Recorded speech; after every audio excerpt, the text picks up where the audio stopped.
Entourée au cœur du territoire ennemi, la radio crépite de statique et de panique. La force de H-MACV-SOG est clouée au sol par des troupes nord-vietnamiennes. Mais une voix perce le chaos. Calme, directe, inoubliable. Non, non, je les ai exactement là où je les veux, encerclés de l'intérieur. Cette voix appartenait au sergent-chef Jerry Mad Dog Shriver, craint par l'ennemi, vénéré par ses hommes. Pour les Nord-Vietnamiens, il était un fantôme, pour ses camarades, un guerrier sans égal. Ses missions étaient d'aussi dangereuses qu'elles n'étaient souvent pas reconnues. Sa présence sur le champ de bataille signifiait une chose. Quelque chose de grand et peut-être de suicidaire allait se produire. Voici l'histoire de l'homme le plus terrifiant de la guerre du Vietnam, le soldat qui a transformé le combat en art et a disparu sans laisser de traces. Numéro 1. Jeunesse et début de carrière militaire, 1962 à 1966, conditionnement de la guerre froide. Jerry Mad Dog Shriver est né en 1941 à Defuniak Springs, en Floride, mais sa jeunesse reste largement un mystère. Contrairement à de nombreux héros de guerre dont les parcours sont bien documentés, l'histoire personnelle de Shriver est obscurcie par un air de secret qui n'ajoute qu'à son héritage énigmatique. Ce que l'on sait cependant, c'est qu'il était l'un des 6 enfants, grandissant avec 3 sœurs et 2 frères. À un moment donné de son enfance, sa famille a déménagé à Sacramento, en Californie, où il prendrait plus tard la décision fatidique de s'engager dans l'armée des États-Unis. Dès son jeune âge, Shriver a montré des traits d'un homme qui deviendrait l'un des soldats les plus redoutés au Vietnam. Il était intensément discipliné, préférant la solitude à la socialisation. Bien qu'il fût clairement intelligent, Shriver restait introspectif et détaché. Alors que ses pairs cherchaient donc des connexions, Shriver était content dans la solitude, se façonnant en un homme d'intensité silencieuse. Ses premières caractéristiques, son attitude froide et calculée, ainsi que sa capacité à fonctionner sans interférence émotionnelle, deviendraient le fondement de sa redoutée personnalité sur le champ de bataille. En 1962, Jerry Mad Dog Shriver s'engagea dans l'armée américaine. Dès le départ, il rejeta le chemin du soldat ordinaire. Alors que la plupart des recrues s'installaient dans des rôles d'infanterie conventionnels, Shriver poursuivit un statut d'élite. Son ambition le mena à l'école des parachutistes plus tard cette année-là, où il obtint ses ailes de saut, un signe précoce de son appétit pour les opérations à haut risque et à haute compétence. Après avoir terminé sa formation de parachutiste, Shriver fut rapidement sélectionné pour la 7e compagnie de patrouille de reconnaissance à longue portée de l'armée, LRRP en Allemagne de l'Ouest, vers 1963. Cette affectation le plaça près de la frontière est-allemande lors du pic des tensions de la guerre froide. Là, il s'immergea dans des missions de reconnaissance et de surveillance secrète. Il s'entraîna au mouvement silencieux, à la survie derrière les lignes ennemies et aux tactiques d'insertion profonde. Ce n'était en fait pas seulement des compétences de champ de bataille, mais un conditionnement psychologique pour la guerre dans l'ombre où l'hésitation signifiait souvent la mort. Environ en 1964 ou début 1965, après sa tournée réussie avec la 7e LRRP, Shriver fut affecté à Taïwan. Bien que les dossiers officiels de ses activités là-bas restent limités, cette phase de sa carrière se concentra sur la préparation à la guerre en jungle et les opérations psychologiques. Taïwan servit de terrain de préparation crucial pour les forces spéciales américaines se dirigeant vers le sud-est asiatique, et Shriver profita de ce temps pour approfondir son expertise en tactique de contre-insurrection et en guerre non conventionnelle. Cette période reste quelque peu mystérieuse, mais ce que l'on sait, c'est qu'il en sortit un opérateur hautement capable et létal. En 1965, Shriver fut affecté au 5e groupe des forces spéciales SFG, les célèbres bérets verts. C'est durant cette affectation qu'il obtint officiellement son béret vert.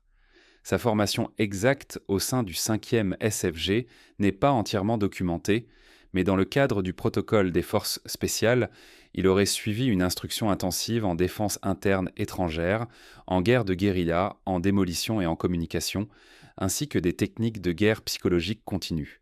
Cette affectation représentait un moment charnière. Shriver ne se contentait plus de suivre une formation, mais se préparait à la guerre. Pour Shriver, la guerre n'était pas une question de prouver sa valeur, c'était son élément.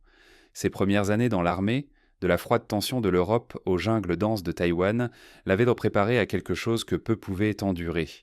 Au moment où il entra au Vietnam, il devenait déjà ce que l'ennemi craindrait le plus, une force invisible de destruction qu'il ne pouvait ni prédire ni arrêter. Son voyage au cœur de la bataille ne faisait que commencer. Mais ceux qui le rencontrèrent n'en oublieraient jamais son nom. Numéro 2. Premières et secondes tournées au Vietnam, 1966 à 1967. La naissance d'un mythe, Jerry Mad Dog. Shriver n'était pas un soldat ordinaire. Il était le genre d'opérateur que des bataillons ennemis entiers priaient de ne jamais rencontrer. Affecté au projet Omega, une initiative classifiée des forces spéciales, il fut plongé dans certaines des opérations les plus périlleuses de la guerre du Vietnam. Le programme était conçu pour recueillir des renseignements profondément derrière les lignes ennemies, ciblant des bastions nord-vietnamiens que les forces régulières n'oséant approcher. C'était la guerre à son état le plus brutal et impitoyable, nécessitant des soldats qui prospéraient dans le chaos. Shriver était l'un de ces hommes rares. Au sein du projet Omega, Shriver prit le commandement de l'équipe de reconnaissance Brass, une unité multiethnique d'élite composée d'opérateurs des forces spéciales américaines et de membres des tribus montagnardes.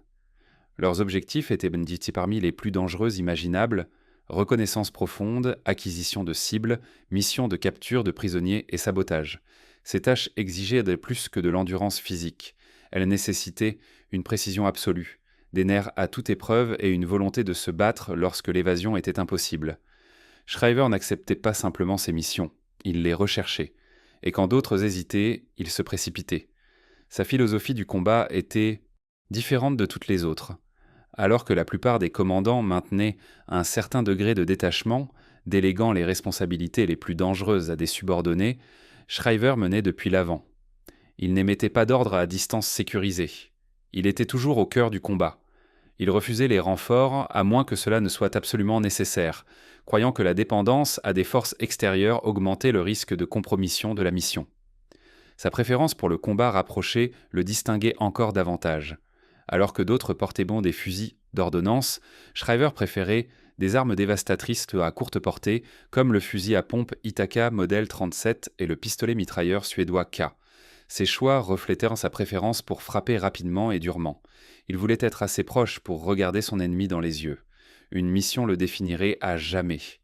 Entouré profondément dans le territoire ennemi par les troupes de l'armée nord-vietnamienne, la plupart des soldats auraient paniqué ou appelé à une extraction d'urgence. Shriver ne cligna pas des yeux. Au lieu de cela, il retourna avec un calme étrange. « Non, non. Je les ai entourés exactement là où je les veux, encerclés de l'intérieur. Ce n'était pas de la bravade. C'était une déclaration de fait. » Lui et son équipe, en infériorité numérique et en sous-armement, manœuvrèrent à travers le chaos avec une agressivité calculée. À la fin du combat, l'équipe de reconnaissance Brass de Shriver avait extrait avec des blessures minimales, tandis que les NVA avaient subi de lourdes pertes. Ils ne l'ont jamais vu venir. Il transforma une embuscade en massacre. La nouvelle des prouesses de Shriver se répandit rapidement.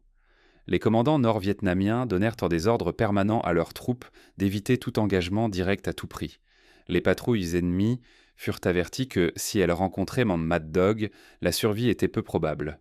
Au sein de McVesog, même les opérateurs d'élite l'appelaient un fantôme, un homme qui se déplaçait comme la mort elle-même, silencieuse, brutale, imparable. Son surnom Mad Dog n'était pas seulement un indicatif, c'était un avertissement. Il ne se battait pas comme un homme en mission. Il se battait comme quelqu'un né pour la guerre, quelqu'un qui avait fait la paix avec la mort longtemps auparavant et qui la brandissait désormais comme une arme. Au Vietnam, où chaque sentier de jungle pouvait mener à une embuscade, Shriver n'était pas seulement craint. Il était un mythe, le genre dont les soldats murmuraient le nom la nuit, incertains de savoir s'il était même réel. Il était réel, et il était l'homme le plus terrifiant que la guerre ait jamais connu. Numéro 3. Devenir une priorité ennemie, prime, propagande et peur.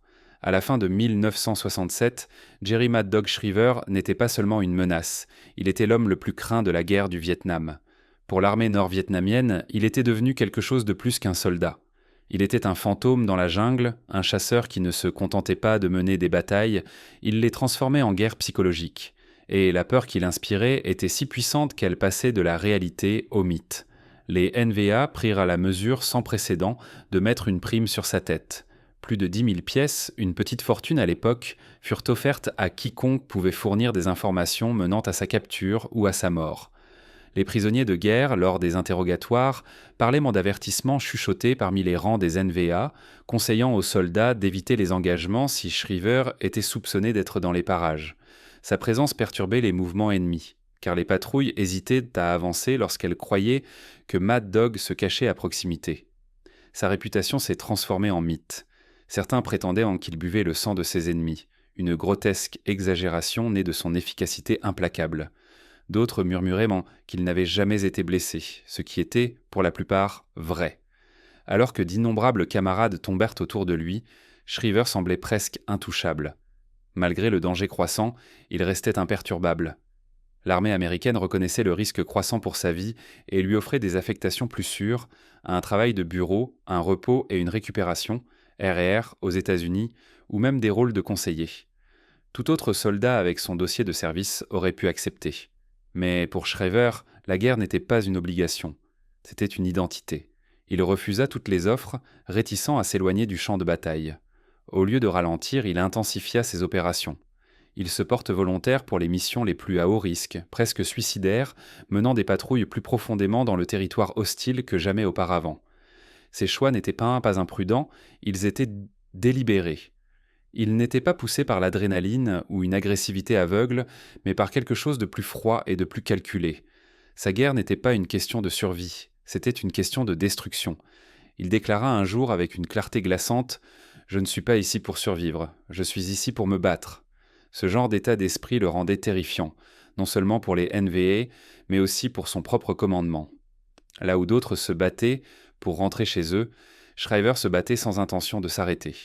C'est cet engagement inflexible envers le combat qui le rendit légendaire, mais c'est là également son destin. Il n'était plus simplement un autre béret vert au Vietnam. Il était un prédateur apical, une force de la nature que ni ses ennemis ni ses propres supérieurs ne pouvaient le contrôler. Pourtant, même les hommes les plus terrifiants ont des limites. La guerre changeait et son coût aussi. Shriver avait défié les probabilités pendant des années, mais ses choix finissaient par le rattraper. Sa légende était assurée, mais son avenir restait incertain. Numéro 4. Troisième tour et dernier combat héroïque, 1968. Le dieu de la guerre dans la jungle. Début 1968, Jerry Mad Dog Shriver avait transcendé le statut de soldat. Il n'était pas seulement un guerrier dans la guerre du Vietnam, il était un cauchemar vivant. Au sein du MACV-SOG et des forces spéciales américaines, son nom avait du poids. Mais pour les Nord-Vietnamiens, il portait quelque chose de bien plus primal. La peur. La plupart des soldats, même les plus endurcis des Green Berets, rentraient bidés chez eux après avoir terminé un seul tour au Vietnam. Shriver avait non seulement complété 2 tours, mais il avait volontairement prolongé pour un 3e tour de combat consécutif, faisant de lui l'un des rares opérateurs des forces spéciales à servir plus de 24 mois consécutifs dans des zones hostiles. Son refus de revenir en arrière était presque sans précédent. Certains croyaient qu'il était devenu accro à la guerre elle-même, à l'intensité, à la fraternité, au silence entre les embuscades, au chaos de la jungle. D'autres pensaient qu'il restait simplement parce que personne ne pouvait le remplacer. Ce 3e tour était marqué par certaines des missions les plus audacieuses de toute la guerre du Vietnam. Shriver était passé d'une étoile montante au sein du 5e groupe des forces spéciales à un chef d'équipe aguerri, presque mythique, au Command and Control Central, l'une des 3 principales bases opérationnelles avancées du Max VSOG. Opérant depuis Pho Bé, de près de Can Tham, il avait pour mission de diriger des opérations transfrontalières au Laos et au Cambodge, des zones truffées de sanctuaires et de réseaux d'approvisionnement NVA. Ces missions étaient un peu classifiées, niables et mortelles. Il ne se contentait plus de mener la guerre, il était immergé dans ses coins les plus sombres. Ce n'était pas une guerre au sens conventionnel. C'était une chasse. Et Mad Dog était le prédateur. C'est durant cette période que Shriver participa à une mission qui allait définir son héritage et inspirer à la fois l'admiration et la terreur, une opération de reconnaissance qui avait mal tourné dans le terrain traître de la province de Kon Tum. Les renseignements avaient suggéré des mouvements de troupes NVA dans la région et une équipe de reconnaissance de 4 hommes avait été insérée profondément dans le territoire ennemi sous le couvert de l'obscurité. Shriver, en tant que chef d'équipe, était responsable de la navigation à travers une jungle si dense et éloignée que même le soutien aérien avait du mal à la suivre. Au début, la mission suivait le protocole standard du SOG. avancer lentement, observer l'activité ennemie, faire rapport et éviter le contact si possible. Mais quelque chose n'allait pas. La jungle semblait anormale. Puis, sans avertissement, au cœur de la nature sauvage, l'équipe fut prise en embuscade par une force de taille de bataillon NVA. Soudain, l'équipe de 4 se retrouva en infériorité numérique de plus de 100 contre 1, avec des mitrailleuses et des équipes de mortiers encerclant leur position. Pour la plupart, cela aurait signifié une extraction immédiate ou une reddition. Mais Shriver vit une opportunité dans ce que d'autres pourraient appeler une mort certaine. Utilisant le feuillage dense, l'élévation du terrain et sa compréhension des tactiques de guérilla, il transforma la jungle en piège. Il mena son équipe à travers une série brutale de frappes rapides, plantant des mines, claymores et des explosifs de fortune pour dévaster les unités d'avancée ennemies. Il utilisa des zones de chute d'arbres et des sentiers d'animaux pour disparaître et réapparaître tel un fantôme. Ce n'était pas seulement une défense, c'était une campagne psychologique destinée à confondre, désorienter et détruire. L'équipe engagea un combat rapproché, se battant avec des fusils, des grenades et même des couteaux lorsque les munitions venaient à manquer. Shriver lui-même aurait été rapporté comme ayant abattu plusieurs soldats NVA au corps à corps durant la mêlée. La jungle résonnait des coups de feu, des cris et des silences soudains. Après près de 18 heures d'engagement continu, les communications furent enfin rétablies et une équipe de médévac et d'extraction fut mobilisée. Le premier hélicoptère qui tenta un atterrissage fut presque abattu. Lors de la deuxième tentative, un UH, un endommagé, réussit à planer juste assez longtemps pour que l'équipe commence à embarquer. Les autres hommes se précipitèrent à bord, ensanglantés, épuisés et à peine conscients. Mais Shriver ne suivit pas. Il se tenait exposé dans une clairière peu profonde, faisant face à des vagues de troupes NVA avec un fusil dans chaque main et des chargeurs de rechange fixés sur sa poitrine. Selon l'un des survivants, Shriver refusa de partir tant que chaque homme n'était pas à bord. Alors que l'hélicoptère commençait son décollage, Shriver s'avança dans l'ouverture, tirant une couverture de feu avec une précision inhumaine. Il vida un chargeur, puis un autre, puis un troisième. Il vida 3 chargeurs en document se tenant à découvert comme une machine, raconta plus tard l'un des hommes. Quand nous étions en l'air, je pouvais encore entendre son arme tirer. Une dernière rafale de coups de feu résonna dans les arbres, puis le silence suivit. Malgré toutes les probabilités, Shriver réussit à survivre. Lorsque l'équipe de soutien suivante atterrit des heures plus tard, elle trouva des signes de combat intenses, de la terre brûlée, des douilles d'obus et du sang, mais aucune trace de Shriver ou de la force ennemie qui l'avait décimé. D'une manière ou d'une autre, il avait de nouveau échappé.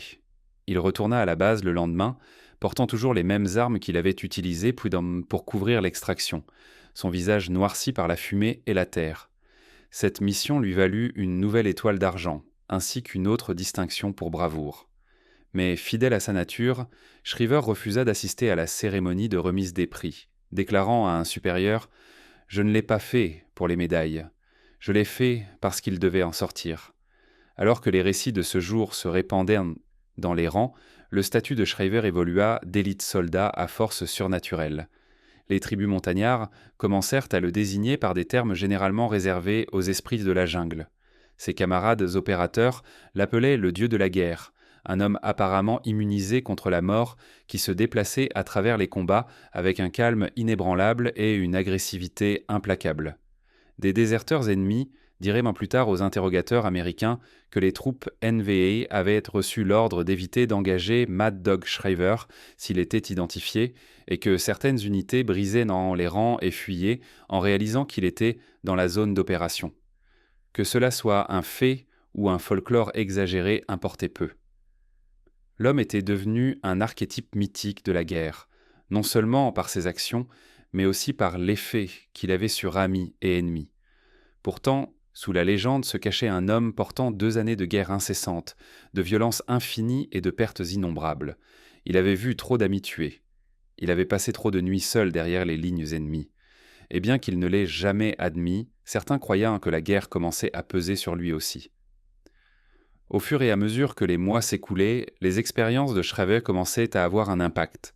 L'effet cumulatif de ces expériences le conduirait finalement à entreprendre sa dernière mission, celle qui serait la plus difficile et la plus mortelle à ce jour. Numéro 5.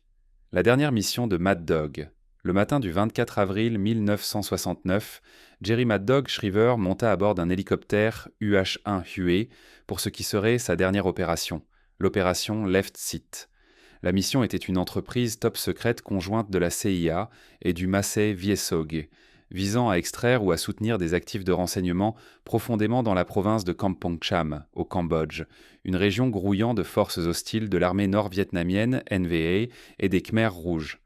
L'opération était illégale en vertu du droit international, car les troupes américaines n'étaient pas autorisées à mener des missions de combat ouvertes à l'intérieur d'un Cambodge neutre. Pourtant, de telles missions étaient routinières pour les opérateurs SOG comme Shriver, qui travaillaient en souvent derrière les lignes ennemies, sans reconnaissance officielle, soutien ou couverture politique. L'équipe était composée de Green Berets américains et de mercenaires montagnards, des tribus indigènes formées à la guerre de guérilla. Shriver avait été assigné en tant que chef d'équipe de Hatchet Force B-56, une unité spécifiquement adaptée pour des missions de reconnaissance transfrontalière et d'action directe. Leur objectif était de croire qu'il s'agissait soit de l'exfiltration d'agents américains ou alliés compromis, soit de la récupération de renseignements sensibles, possiblement liés au mouvement NVA le long de l'extension de la piste Ho Chi Minh à travers le Cambodge. Alors que les hélicoptères approchaient de la zone d'insertion, ces choses commencèrent à se dégrader.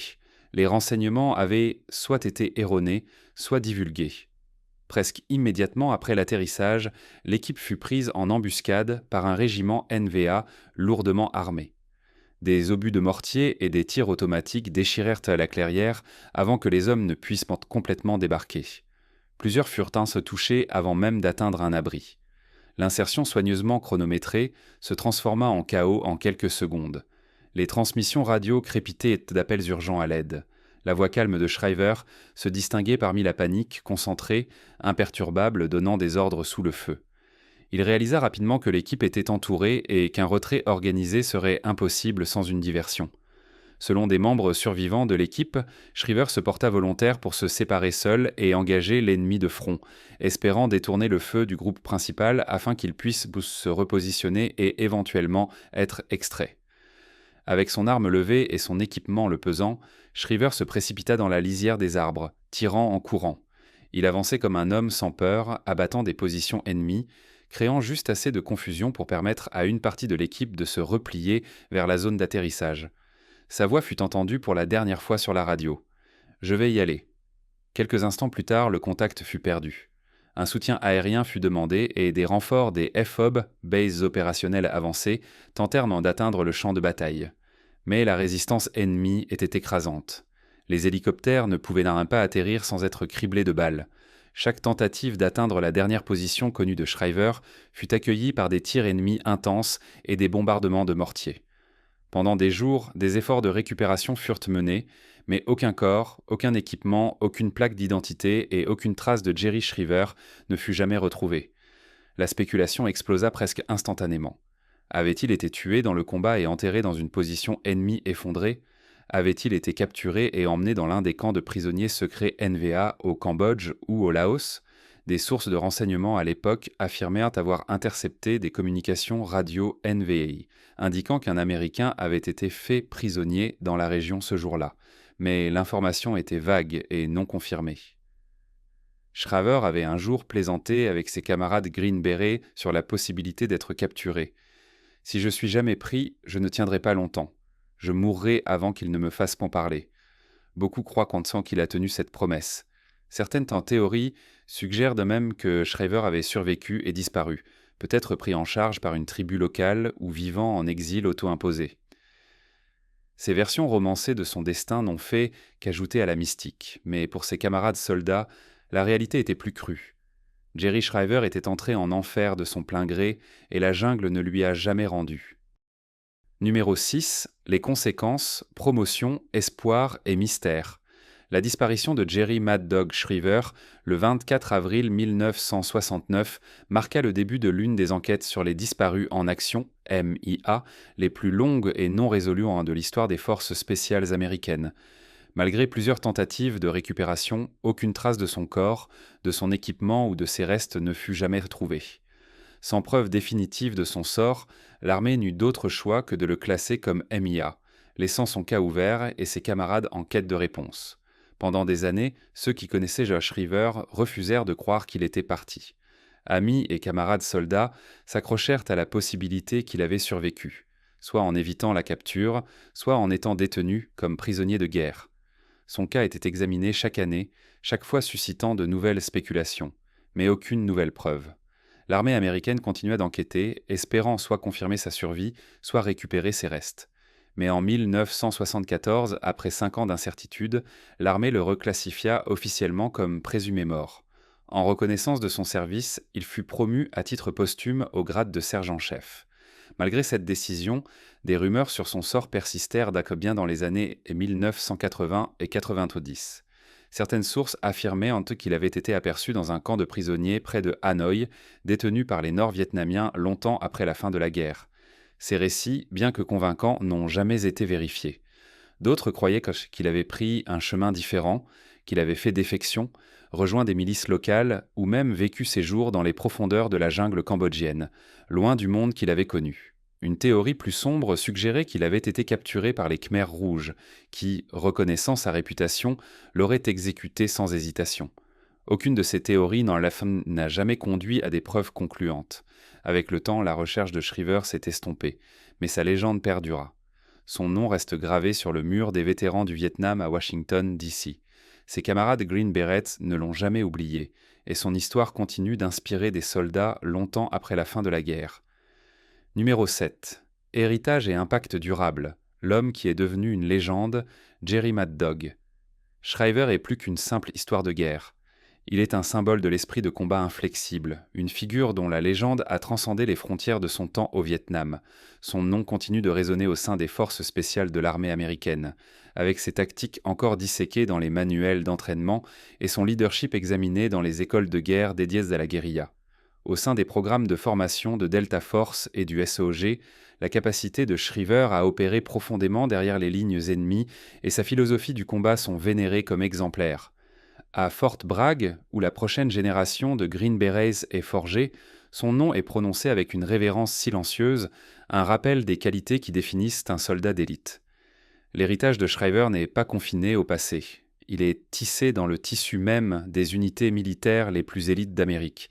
Sa philosophie de combat, sa détermination inébranlable et son détachement total de la peur sont devenus la norme d'or pour l'entraînement des forces spéciales modernes. Jerry Shriver n'est pas seulement une figure de l'histoire, mais une force qui continue de façonner l'avenir de la guerre. Pourquoi Jerry Shriver était-il considéré comme l'homme le plus effrayant du Vietnam ? Peu de soldats dans l'histoire ont suscité une telle peur chez les ennemis et les alliés. Ce n'étaient pas seulement ses exploits remarquables sur le champ de bataille, mais aussi l'aura même qui l'entourait, une aura d'invincibilité et d'agressivité implacable. Là où d'autres pourraient hésiter, Shriver avançait sans réfléchir. Malgré les probabilités écrasantes contre lui, il ne montrait aucune peur. Qu'il soit en infériorité numérique ou en supériorité de feu, il abordait le combat avec un calme étrange, comme si la mort elle-même était quelque chose de lointain et d'abstrait. Son absence de peur le rendait imprévisible, et en guerre, l'imprévisibilité est l'une des armes les plus dangereuses qu'un soldat puisse manier. Que pensez-vous de la dernière mission de Jerry Shriver ? Merci d'avoir regardé, à la prochaine vidéo.